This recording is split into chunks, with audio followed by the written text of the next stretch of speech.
Assalamualaikum warahmatullahi wabarakatuh.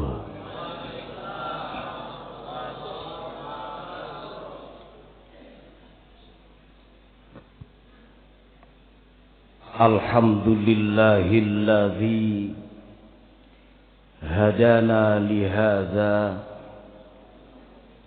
wa ma kunna linahtadiya laula an hadanallah. Ashhadu an la ilaha illallah wahdahu la syarika lah. Syahadata abdin lam yakhsha illallah. Wa ashhadu anna sayyidana Muhammadan abduhu wa rasuluhu alladhi ikhtarahu Allah wastafah. Allahumma fasalli wa sallim wa azim wa karim wa barik wa taraham wa tahannan ala sayyidina wa habibina wa syafi'ina wa qurrati a'yunina wa maulana Muhammadin wa ala alihi wa ashabihi wa man tabi'ahum bi ihsan ila yaumil qiyamah. Amma ba'd. Subhanaka la ilma lana illa ma 'allamtana innaka antal alimul hakim. Rabbi shrah li sadri wa yassir li amri wahlul 'uqdatam min lisani yafqahu qawli. Hadratil mukarramin, para masyayikh, para alim, para guru, para ajengan, para sepuh, bapak ibu, rekan-rekan pemuda, adik-adik remaja masjid yang insya Allah hingga pagi yang sangat sejuk ini kita senantiasa dalam limpahan curahan nikmat dan karunia dari Allah Subhanahu wa taala. Amin. Semua yang hadir saya hormati, bil khusus tentu hormat saya sampaikan kepada yang sama-sama kita hormati, orang tua kita sekaligus ketua DKM masjid yang sama-sama kita banggakan, Masjid Jami Baitul Ma'mur, panjenenganipun Bapak Haji Marzuki beserta seluruh jajaran pengurus lainnya. Kita doakan semoga yang berkenan menyisihkan waktu, meluangkan tenaga, mencurahkan segenap perhatian demi kemakmuran masjid, Allah limpahkan keberkahan dalam hidupnya. Amin. Juga yang saya hormati guru kita yang baru saja memimpin sholat subuh berjamaah, Akhil Karim Kang Ustadz Saryono Ali, matanallahu bituli hayati, amin Pak. Akhil Karim Kang Gus Ja'far yang baru saja menjemput saya. Jadi saya agak keren dijemput Pak. Saya ditawarin nama beliau, gimana mau dijemput, jemputlah. Ditawarin, kalau enggak jalan sendiri. Alhamdulillah, bapak-bapak semuanya, ibu-ibu pada sehat semua ya. Pulang kampung, yang punya kampung. Bapak ketua DKM punya kampung, ibu-ibu potongannya udah gak punya kampung. Tapi apapun itu yang penting pagi ini alhamdulillah Allah takdirkan kita bisa berkumpul kembali dalam suasana yang sangat berbahagia. Alhamdulillah. Jamaah yang dirahmati Allah, kita awali ta'lim kita dengan pembacaan suratil Fatihah. Kita mohon kepada Allah semoga dengan asbab Fatihah Allah mudahkan segala urusan kita, baik urusan dunia terlebih urusan akhirat. Juga dengan asbab, dengan wasilah, dengan karomah, dengan barokah, dengan mu'jizat Fatihah, Allah anugerahkan kita keturunan anak cucu yang soleh dan solihah. Dan Allah wafatkan kita dalam kondisi husnul khotimah. Ala hadhihi niyyah wa kulli niyyatin salihah ila hadratin nabiyil mustafa Muhammadin Rasulillah sallallahu alaihi wa alihi wasallam wa ala alihi wa ashabihi wa azwajihi wa dhurriyyatihi wa ahli baitihi adh-dhahirin al-Fatihah. A'udzu billahi minasy syaithanir rajim. Bismillahir rahmanir rahim. Alhamdulillahi rabbil alamin arrahmanir rahim maliki yaumiddin. Iyyaka na'budu wa iyyaka nasta'in ihdinas siratal mustaqim siratal ladzina an'amta 'alaihim ghairil maghdubi 'alaihim waladdallin amin. Jamaah yang dirahmati Allah, belum 10 hari, cuma seminggu lewat, kita sudah ditinggalkan oleh tamu agung. Apa gitu?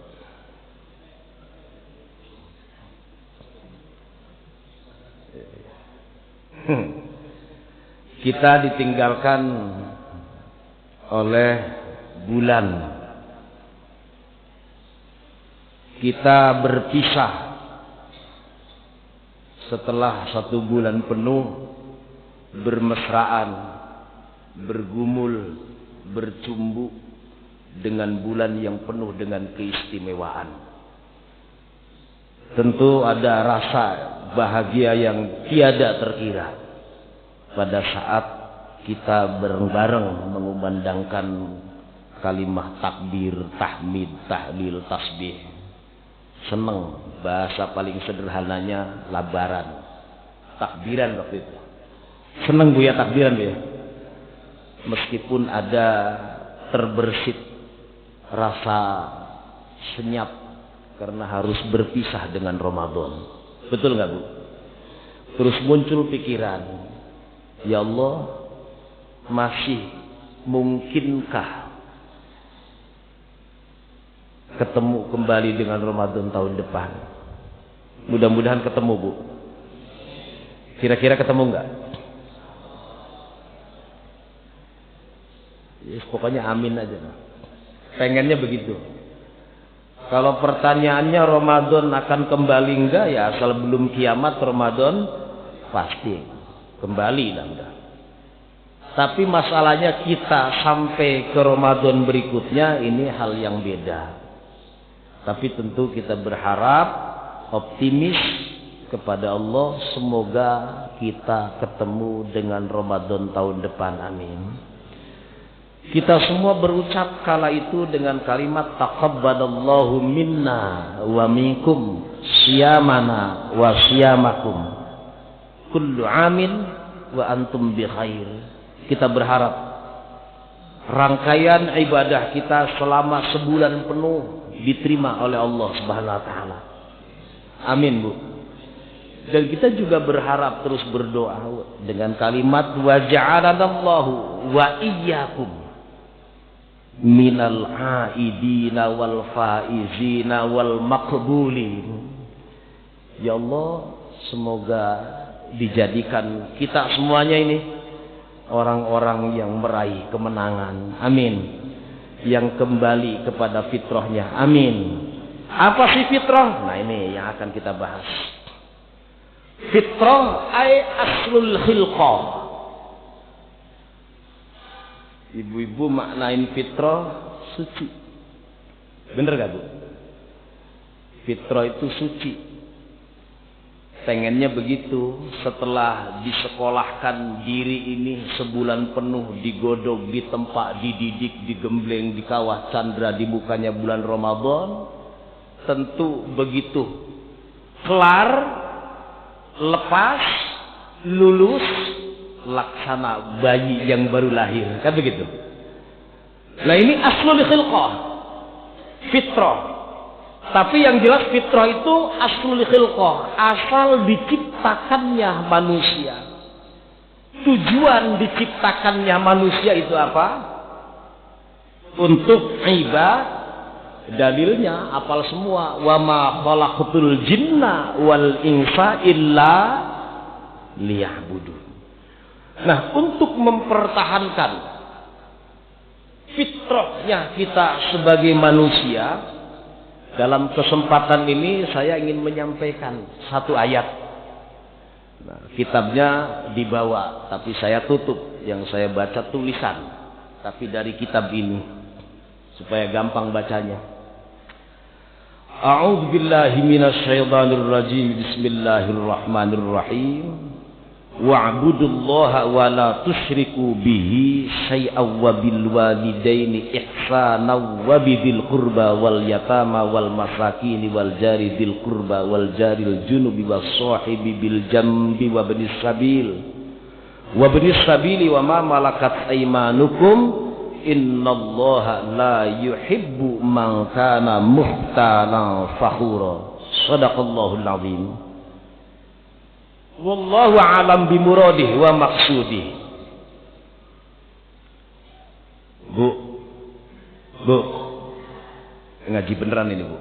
Jadi saya enggak ceramah, ini ngaji nih. Wa'budullaha ay wahiduhu. Supaya fitrahnya kita ini bisa dipertahankan. Untuk mempertahankan fitrahnya kita sebagai manusia, yuk tetap nyembah Allah. Yuk tetap tauhidkan Allah. Wa'budullaha, sembahlah Allah. Wa'budu nyembah sira kabeh. Ay wahiduhu, tauhidkan. Siapa yang disembah? Allah. Siapa yang mesti kita tauhidkan? Allah. Gak ada yang lain. Wala tusyriku bihi syai'an. Sebelum kalimat wala tusyriku bihi syai'an, ada seorang mufassir besar, Al-Imam Al-Qurtubi, memberikan komentar terkait ayat ini dengan kalimat al-ayatu aslun fi khulusil a'mali lillahi wa tasfiyatiha min syawaibir riya wa ghairihi. Kata Imam Al-Qurtubi, ini ayat adalah pokok, landasan, pondasi, asal di dalam memurnikan amal, khulus, ikhlas. Ini ayat dijadikan landasan sebagai beningnya amal,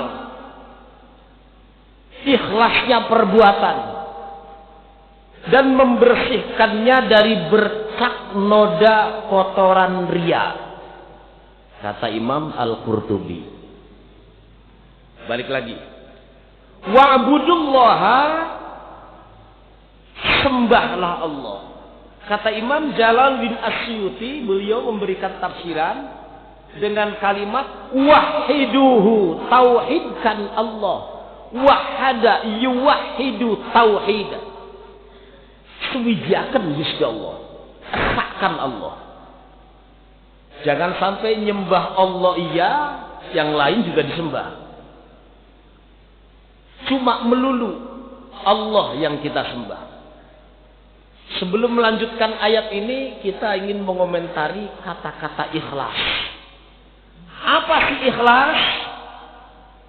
Kalau kita lihat dalam kitab At-Ta'rifat, karya seorang ulama besar, Al-Imam Al-Jurjani, beliau memberikan definisi ikhlas itu secara bahasa tarkur riya fit ta'ah, meninggalkan riya alias lepas, lolos, tidak riya pada saat melaksanakan ketaatan. Ini secara bahasa.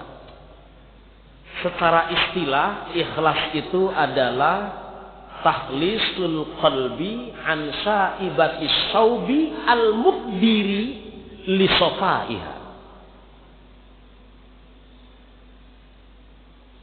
Ikhlas itu takhlisul qalbi, membersihkan hati.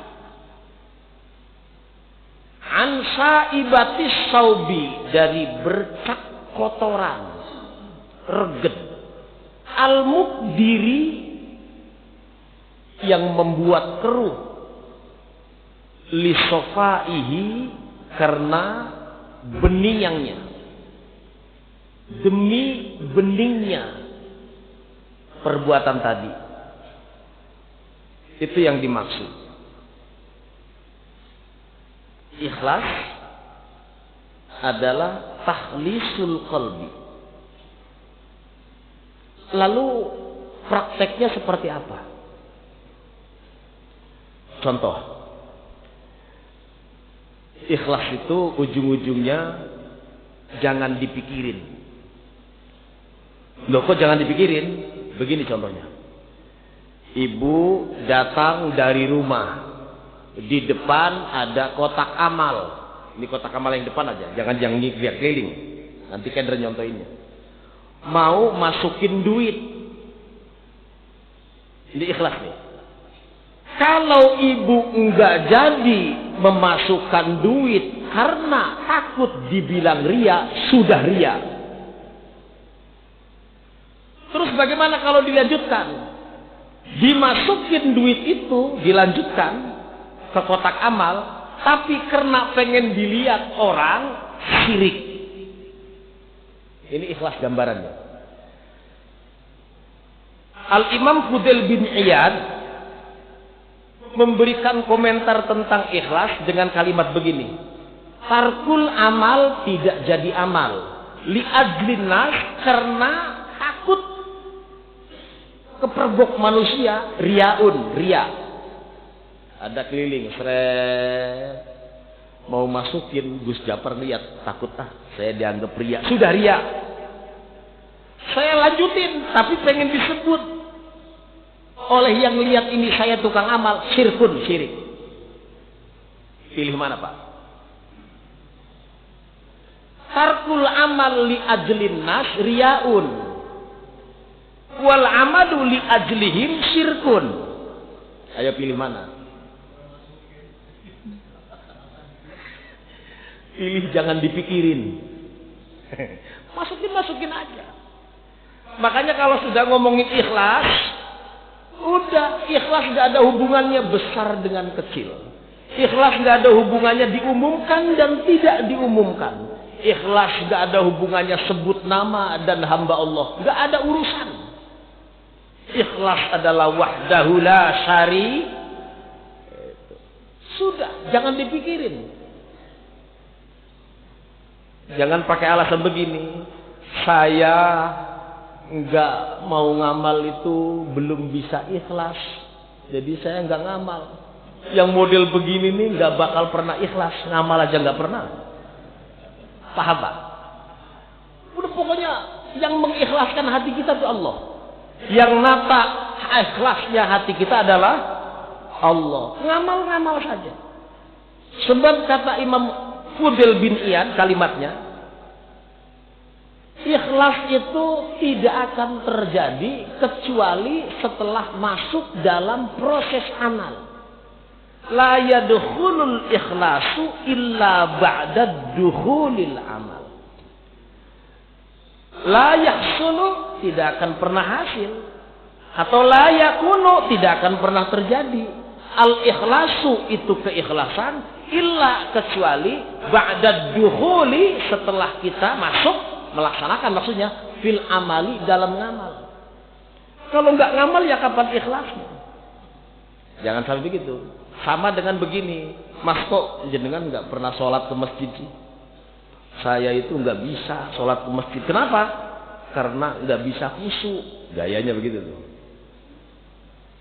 Ya khusyuknya gimana? Sholat aja nggak pernah. Edan.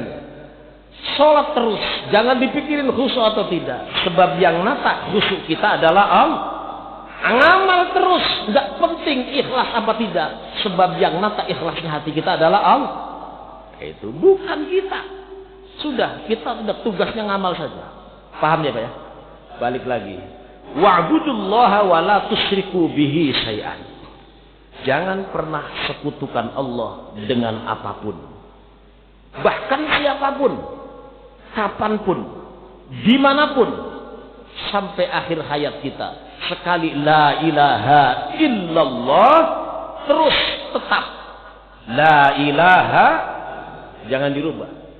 Zaman boleh berubah, waktu terus bergeser, masa boleh berganti, tapi akidah nggak bisa ditawar. Paham Pak ya?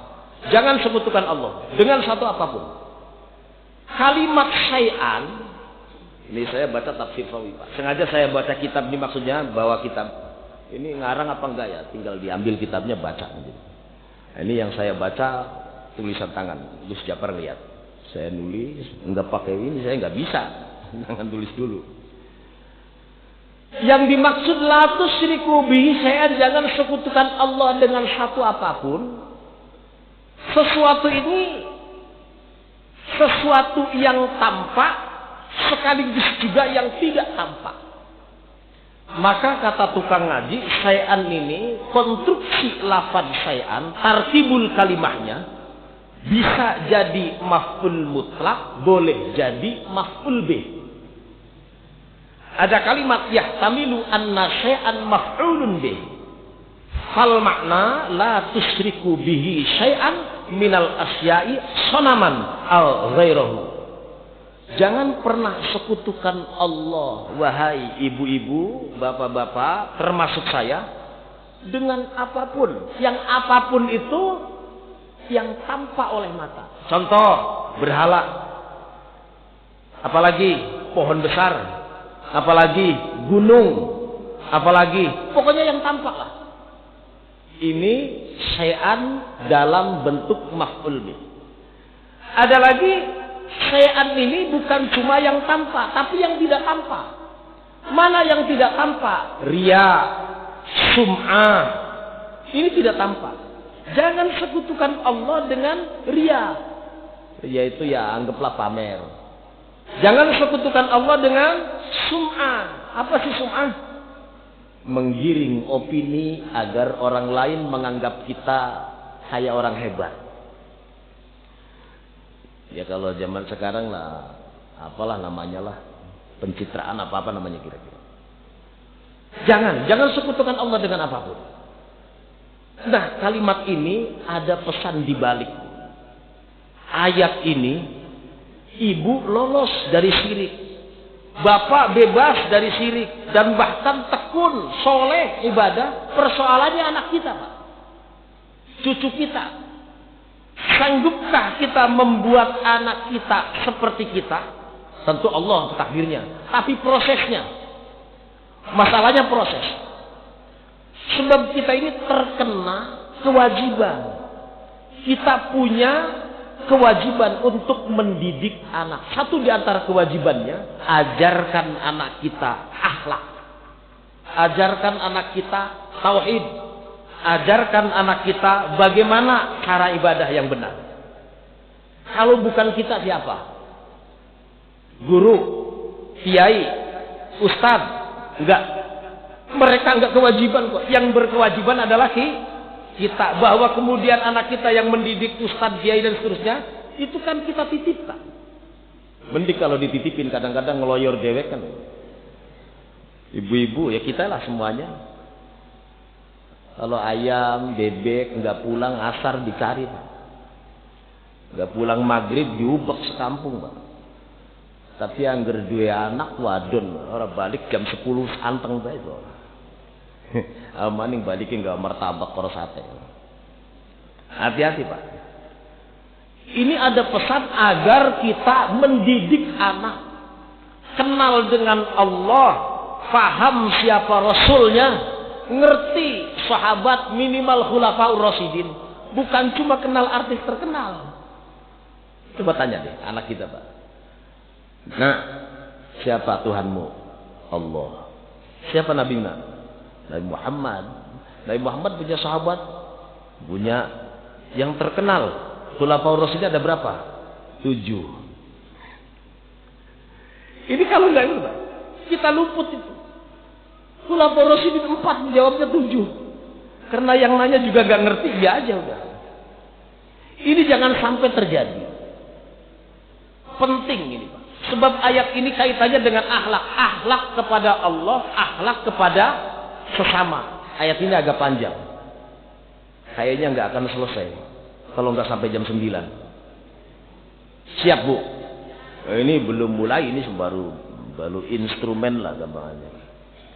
Baru apa namanya? Tetalu kalau jare wong Sunda mah tembeke babak-babak penyisihan lah. Lanjut. Ajarkan minimal anak kita sholat. Ajarkan sholat. Ibu mau bisa sholat, saya percaya. Bapak nggak ninggalin sholat, saya percaya. Wong di sini apalagi tempat, ya Allah, taklimnya tiap waktu mendatangkan guru-guru yang sangat luar biasa. Sholat itu satu-satunya ibadah mahdhah yang paling pertama dimintai pertanggungjawaban adalah sholat apik sing sanese nggih nderek sae, sholat jeblok sing sanese nggih rusak kabeh. Li'anna sholata tadummu jami' arkanil Islam. Karena sholat, Bu, di sholat ini, sholat rukun Islam bukan? Sholat rukun Islam bukan? Itu sholat mengumpulkan semua rukun Islam. Ingat ayatnya baru wa'budullaha wa la tusyriku, sampai situ doang baru. Belum kemana-mana. Karena ayat ini dibalik pesan menyuruh, memerintahkan kita untuk ibadah, kewajiban kita terus turun ke bawah, gembleng anak kita supaya tauhidnya nggak melenceng, Pak. Nggak gampang ditukar Indomie. Harus kuat, Pak. Nggak bisa. Harus kokoh. Sebab tauhid ini pondasi. Satu bangunan kalau pondasinya kropos kira-kira gampang runtuh nggak? Ini penting. Nah, satu di antaranya menggembleng pondasi ini ya ada dalam sholat. Loh, kok dalam sholat? Kita buktikan. Li'anna sholata, sesungguhnya sholat, tadummu, merangkum, mengumpulkan, jami'a arkanil Islam, seluruh rukun Islam ada dalam sholat. Rukun Islam ada berapa? 5. 1, syahadat, jangan sampai ganti 7. 5 tetap udah. Yang kedua, sholat. Yang ketiga, zakat. Yang keempat, puasa. Yang kelima, haji. Pertama, syahadat. Jadi sholat dipisah dulu. Karena semua rukun Islam ada dalam sholat. Syahadat. Bunyinya asyhadu an la ilaha illallah wa asyhadu anna muhammadan. Ini kalimat tauhid. Nggak bisa digeser, nggak bisa ditawar, nggak bisa dijual, nggak bisa digadekan ini. Sampai kapanpun. Dalam sholat ada syahadat nggak? Ada nggak, Bu? Kalau sholat nggak baca syahadat sah nggak? Tempatnya syahadat waktu sholat di mana? Tahiyat akhir. Kalau tahiyat awal jangan dihitung dulu. Ini yang rukun saja. Tahiyatul akhir atau tasyahud akhir. At-tahiyatul mubarakatus sholawatut thayyibat sampai asyhadu an la ilaha. Ini tasyahud. Ada dalam sholat. 1. Ini filosofinya, kandungan maknanya tauhid, Pak. Di dada, Pak. Ini tauhid. Nggak bisa ditawar. Jadi saya itu ngomong begini tuh diulang-ulang itu kalau bapak gak kuat, Pak. Tapi anak kita, Pak, dikira syahadat ini ya saya mah turunan. Ya nggak begitu, harus kuat. Kalau nggak kuat masalahnya gampang geser. Contoh, gara-gara perut lapar sampai dia kemudian kerja, lalu dia bertekuk lutut dengan aturan pekerjaan itu, harus meninggalkan sholat umpamanya nih. Terjadi nggak begitu, Pak? Iya aja nih. Nah, kalau yang tauhidnya kuat, aman udah. Yang tidak kuat, alah udah. Nah ini, jangan sampai alah ya udah. Kita nggak ngerti. Satu. Yang kedua, dalam sholat ada puasa, udah nggak apa-apa diatak lah. Mana buktinya?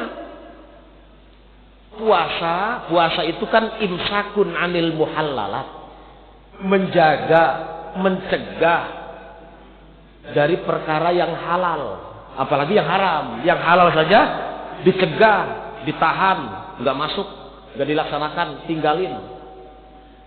Tempe, gorengan segala macem halal punya kita lah, gorengnya kita, belinya kita. Siang halal apa haram?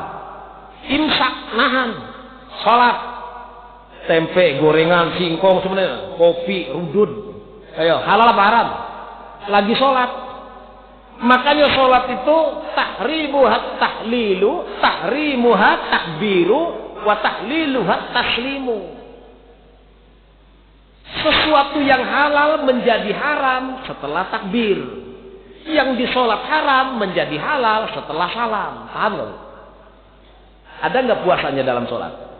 Ada. Dua. Yang ketiga, zakat.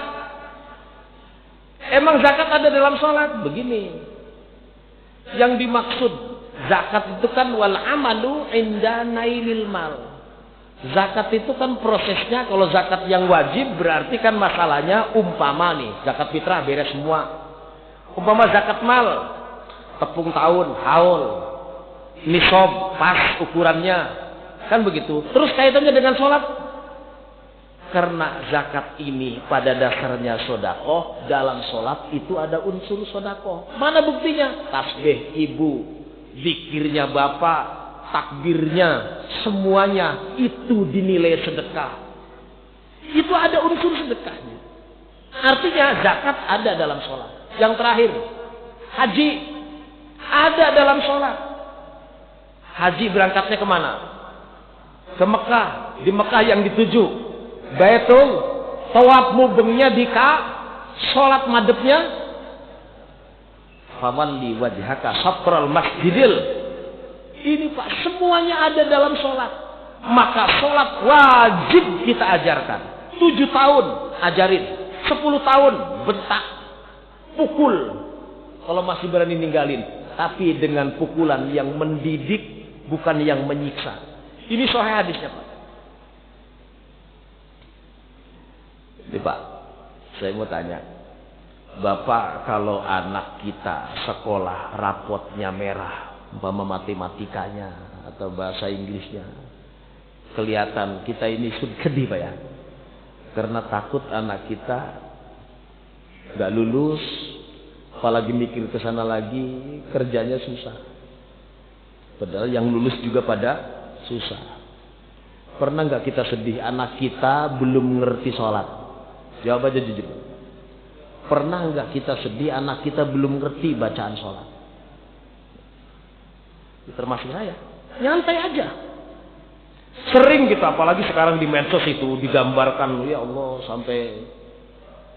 Tapi ya enteng saja, rasanya enteng Pak. Padahal untuk masuk wilayah sholat kita mesti paham syurutu wujubis sholat, syarat wajibnya sholat. Setelah paham syurutu sihatis sholat, syarat sahnya sholat.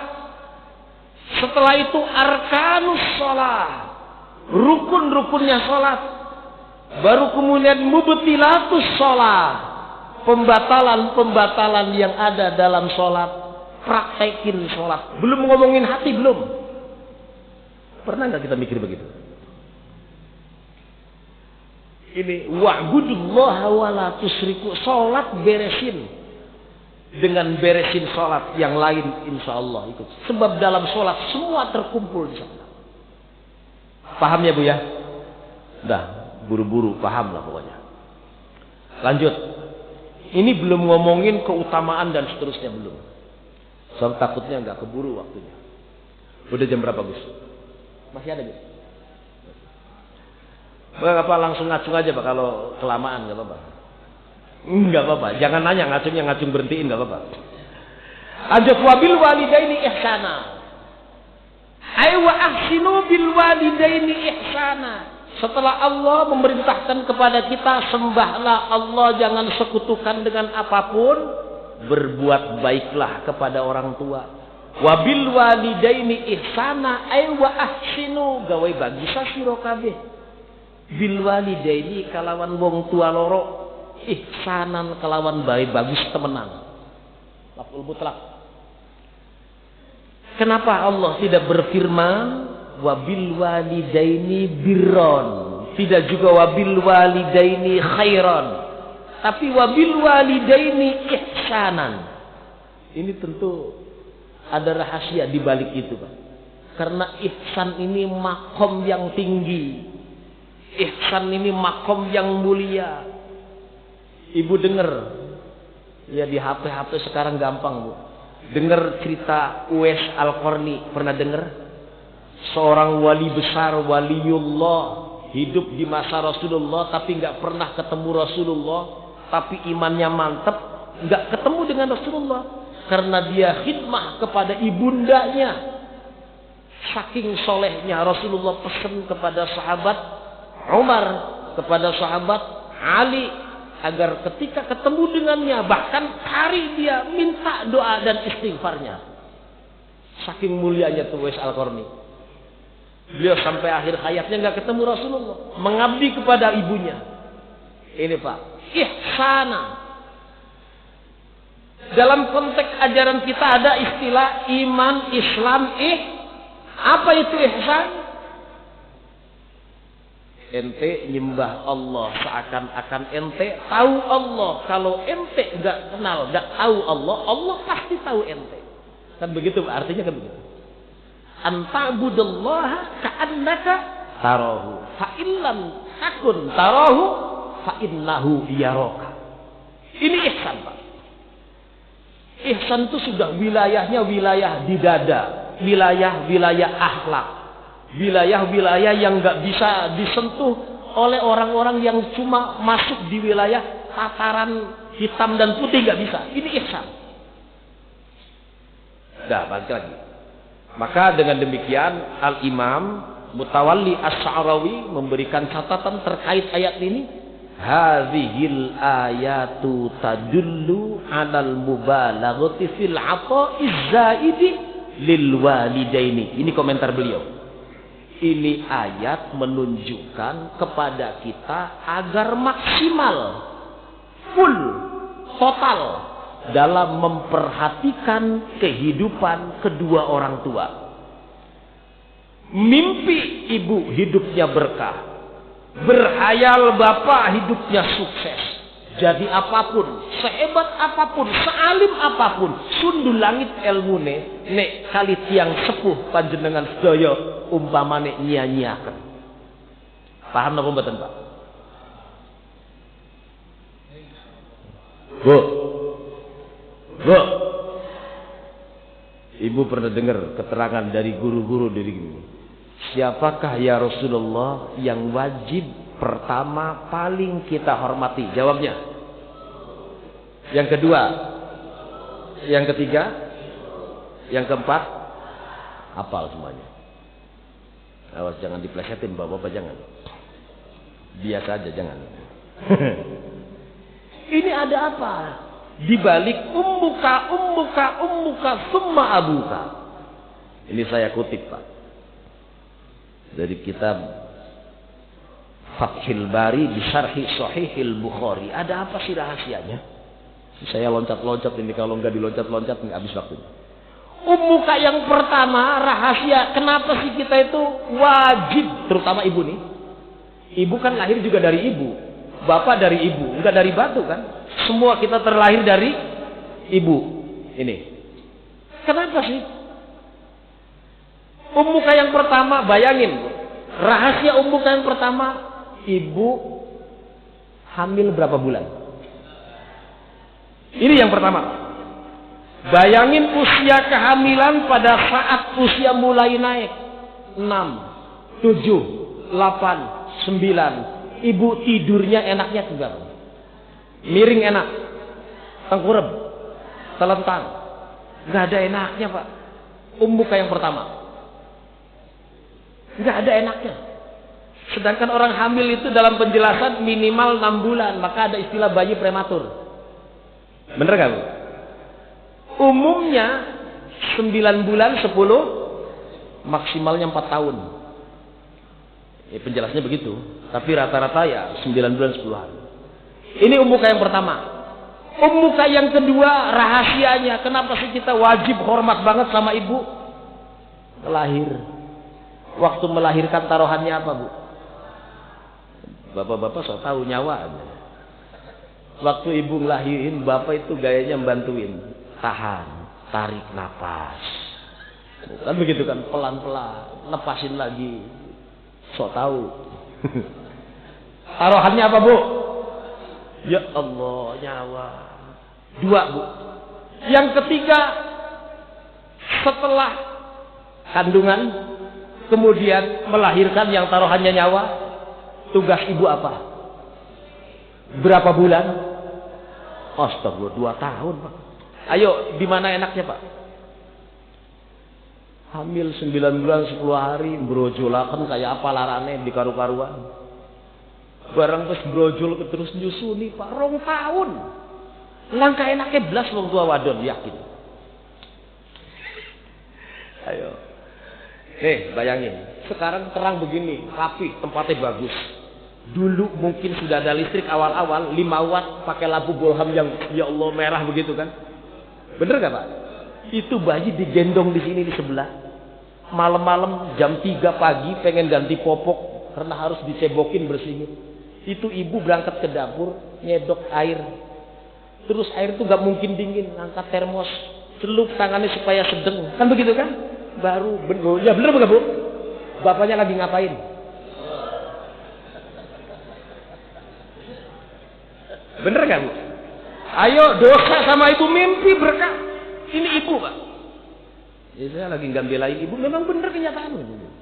Nggak ada senengnya beras. Ya pantas kalau ibu-ibu kalau lebaran dikasih THR, pantas lah.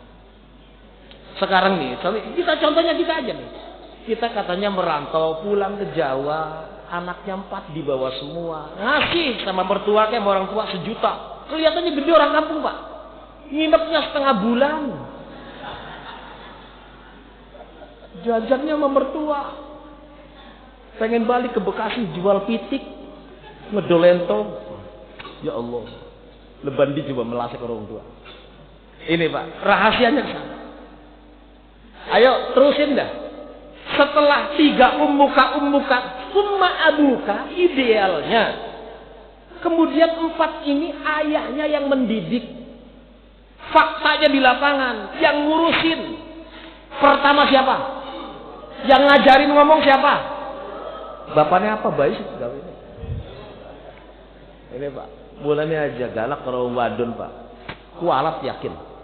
Wis pelit galak bisa sebenarnya. Paham nggih? Waktu nenteng ya masih angin ya. Masih Gus.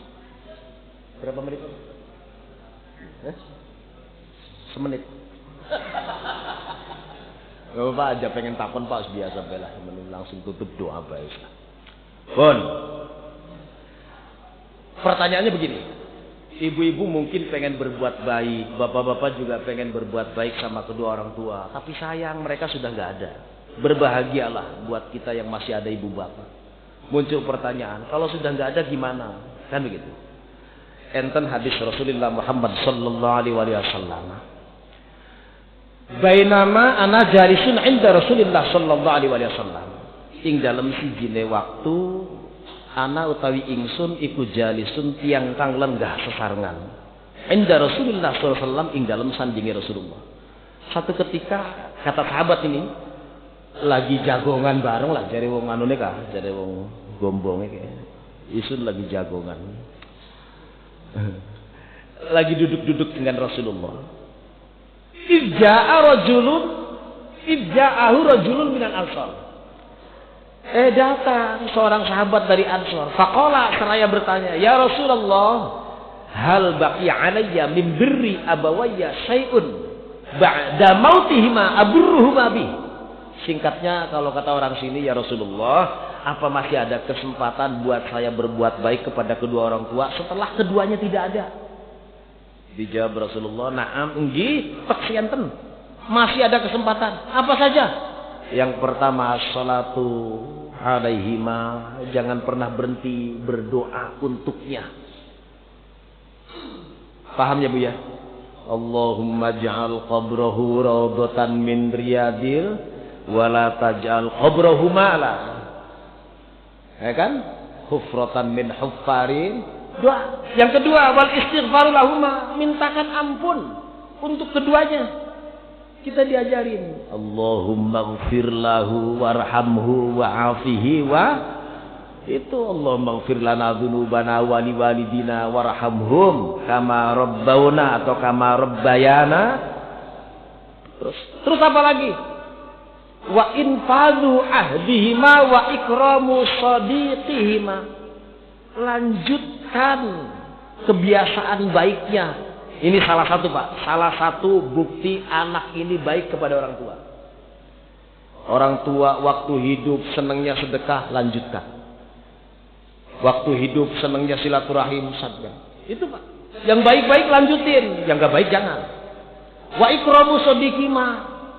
Muliakan teman-teman waktu masih hidup itu. Ini harus dilanjutkan sama kita nih. Terus yang keempat kata Rasulullah, wasilatur rahimi allati la rahimalaka illa min qibalihima. Silaturahim Pak, silaturahim dari arah ayah, dari arah ibu, silaturahim. Cek urang Sunda mah ulah nepi paremen obor. Jare wong Jawa ojo nganti kepaten obor. Sekarang begini, banyak kejadian. Ada bocah tawuran, begitu dibawa ke polsek nih, diceritain, bapaknya dipanggil, nggak taunya sepupuan, bener nggak Pak? Yang salah anak apa kita? Berantem, itu ponakan saya, orang tuanya ngaku, taunya adik sepupu, taunya misan, taunya pokoknya tunggal putuk lah, karena tidak diperkenalkan oleh ayahnya, maka silaturahim putus. Paham nggak Pak? Kadang-kadang ya nggak tahu yang salah siapa lah. Karena alasan sibuk, usaha segala macam sehingga silaturahim nggak ada. Anak di jalanan Pak, tawuran, dibawa polisi, begitu diinterogasi ternyata tunggal buyut. Ini akibat nggak ada silaturahim. Pun wabidil qurba wal yatama wal masakin. Lanjut. Wabidil qurba. Ya Allah, jam 6 Gus. Pun ayatnya menggadawa. Berbuat baik juga termasuk kepada kerabat keluarga. Anak yatim, fakir miskin. Kita disekolahin di Ramadan ini. Jangan sampai lepas Ramadan kebiasaan berbuat baik kepada sesama putus. Jangan. Lanjutin. Lanjut buru-buru. Termasuk juga wal jari dzil qurba, tetangga dekat. Kalau saya baca semua sarahnya nanti malah ini. Wal jari dzil qurba maksudnya al qaribi min kafil jiwari awin nasab. Tetangga dekat baik secara nasab maupun secara jarak. Terus tetangga jauh. Ini Al-Qur'an begitu pentingkah kita berbuat baik kepada tetangga. Ini saya melihat pemandangan itu di sini Pak. Begitu guyub, begitu rukun. Tadi saya lihat cerita banyak lah dengan Gus Jafar. 10 hari terakhir ada i'tikaf, terus kemudian sahur bareng. Ada nggak begitu? Yang mahal kata beliau nilai guyubnya, nilai rukunnya. Itu yang mahal Pak. Sangat luar biasa. Hari ini kan kita kelihatan orang itu beringas Pak. Gampang nyalain orang, gampang gebugin orang, kan begitu kan. Tapi kalau yang model-model begini, insya Allah enggak. Kenapa sih? Karena ingin memuliakan orang, memanusiakan manusia masalahnya. Dan ini perintah. Saking pentingnya memuliakan tetangga, sampai-sampai ada hadis sahih muttafaqun alaih. Mazala Jibrilu yusini bil jari hatta dhanantu annahu sayuwarrithuhu. Malaikat Jibril nggak berhenti wasiat kepadaku sampai aku mengira, kata Rasulullah, seakan-akan malaikat Jibril mau mewariskan tetangga. Ini Pak, penting wajib rukun guyub dengan tetangga. Dah, lanjut supaya tamat. Wassahibi bil jambi, teman sejawat, teman seiring, teman sepekerjaan. Ini juga wajib Pak. Bahkan dalam tafsir Sawi dikatakan al-mulasiku laka fi nahwi darsi ilmin. Teman di mana biasa bareng taklim atau sholat berjamaah. Itu kita wajib berbuat baik dengannya. Lanjut apa lagi? Wabni sabil, orang yang terputus ongkosnya di tengah jalan. Orang yang dalam perjalanan kemudian habisan bekal. Terus siapa lagi? Wa ma malakat aymanukum. Ini maknanya ayat al-ariqa. Hari ini nggak ada budak, tapi minimal kita umpama. Saya tidak bermaksud menggantikan makna budak dengan pembantu, enggak. Tapi ketika kita ada orang yang dilibatkan dalam rumah tangga, meringankan beban hidup kita, jangan sia-siakan. Jangan cuma tenaganya, tapi hak-haknya harus dipenuhi. Di penghujung ayat ini, innallaha la yuhibbu man kana mukhtalan fakhura.